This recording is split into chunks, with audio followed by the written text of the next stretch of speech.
ভারত বাংলাদেশ সীমান্তের দিনহাটা সাহেবগঞ্জ এলাকায় বিএসএফের বড় সাফল্য। পাচারের আগেই আটক হলো সোনা। নেপালের ভয়াবহ পরিস্থিতির মধ্যেই আটকে পড়েছে দিনহাটার গবেষক, উৎকণ্ঠায় পরিবার। শারদ উৎসবকে সুষ্ঠুভাবে সম্পন্ন করতে তুফানগঞ্জে প্রশাসনিক বৈঠক। উৎসবের বিধি বলে দেওয়া হলো পুজো কমিটিগুলিকে। কর্পোরেটদের হাতে চলে যাচ্ছে পরিবহন ব্যবস্থা।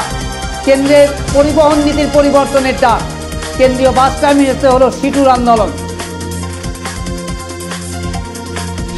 দেবীগঞ্জ সরকারি প্রাথমিক বিদ্যালয়ে পরিকাঠামোগত অভাবের কথা তুলে আন্দোলনে নামল গ্রামবাসীরা। শিক্ষক শিক্ষিকাদের কর্মসংস্কৃতি নিয়েও তুলল প্রশ্ন। দাবি আদায়ের লক্ষ্যে কনস্ট্রাকশন ফোরাম নামে একটি সংগঠনের আত্মপ্রকাশ ঘটল কোচবিহারে। জেলা পরিষদের সভাধিপতিকে শুক্রবার স্মারকপত্র দেয় তারা। বিজেপির দখলে থাকা গ্রাম পঞ্চায়েতের সমীকরণ বদলাল। মাথাভাঙা রুইডাঙ্গা গ্রাম পঞ্চায়েতের প্রধান যোগ দিল তৃণমূল কংগ্রেস।